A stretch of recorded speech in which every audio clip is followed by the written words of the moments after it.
I need to tell you a story that not enough people are talking about, and it's about a town in Tennessee called Boxtown, Tennessee.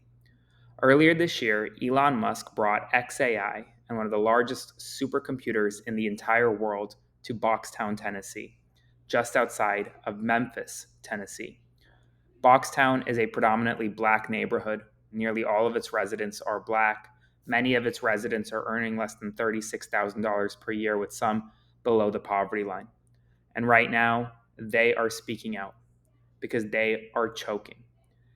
XAI and the supercomputer are emitting pollution into the air, creating smog that is literally choking the residents of Boxtown, Tennessee. And they have nowhere to go. And they are speaking out, trying to make their voice heard because they have had enough. They have had enough with the pollution of their neighborhood. They don't know what is coming out of this XAI company. And right now, while XAI claims that it is complying with all regulations, all environmental regulations, Elon Musk's companies in the past have been known to violate at least one other environmental regulation in another state around the country. And while now Boxtown residents are feeling the brunt of what Elon Musk's XAI company has brought. Smog has polluted the airs, and not enough people are talking about it. They are literally choking right now. Folks, that's not all the news today. And before I continue, I do want to ask you to consider subscribing to support my work.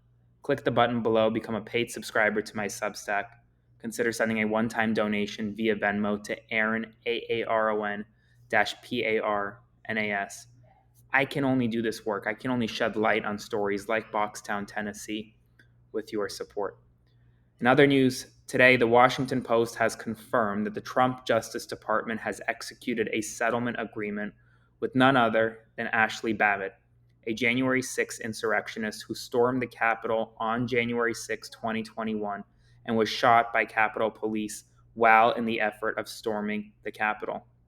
Her family sued the government, claiming wrongful death, and today the Trump administration entered into this settlement where nearly $5 million of taxpayer dollars, of your money, will be going to the family of an insurrectionist who tried to destroy the United States Capitol building. In addition, today, the United States Supreme Court, in a significant decision 8-1 with Justice Jackson in the minority, ruled that the Trump administration can move forward with ripping temporary protected status away from nearly 350,000 Venezuelan migrants who were granted TPS after they fled a war-torn area in Venezuela. And well, now, folks, now they are eligible for deportation almost immediately back to Venezuela.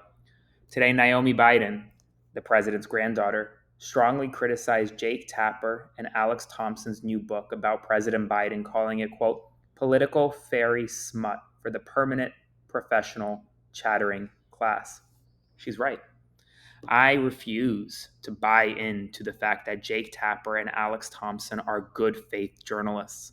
If they had concerns about President Biden's mental acuity, then they would have released the footage, they would have released their information during the 2024 campaign cycle, not wait until they're trying to sell a book. And yet here we are. They're trying to sell a book and they're getting called out justifiably. That's not the free press.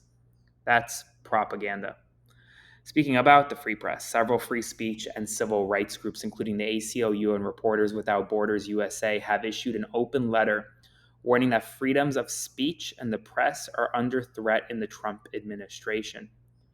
After Joe Biden was diagnosed or released his diagnosis of cancer, of a highly aggressive cancer, today J.D. Vance, the vice president, was asked about it. And while instead of merely saying and passing along his regards, he said, quote, whether this is the right time to have this conversation is now or sometime in the future, we really do need to be honest about whether the former president was capable of doing the job. The Justice Department has launched a civil rights investigation into the Chicago mayor following a remark about him giving priority to black applicants in the city. Klarna losses have increased as a growing number of users are missing payments. The payment platform now has 100 million users despite the rising default. Trump claimed that Russia and Ukraine would, quote, immediately begin ceasefire talks following an excellent 2-hour phone call with Vladimir Putin. he did not succeed in getting the ceasefire that many had hoped immediately. While recession fears have eased, JP Morgan CEO cautions against complacency, warning, quote, "Don't get too comfortable." A federal judge has blocked the Trump administration's efforts to dismantle the United States Institute of Peace. United States Senator, Democratic leader Chuck Schumer has introduced the Presidential Airlift Security Act, aiming to prohibit the use of foreign manufactured aircraft as Air Force One. And Netflix has acquired Sesame Street in a public-private partnership with PBS and will start featuring new Sesame Street shows on Netflix along with old ones as well. That's all the news right now. I need your help. Spread the word about what's happening in Tennessee right now and consider supporting my work today. Click the button below, become a paid subscriber to my Substack right now. Thank you.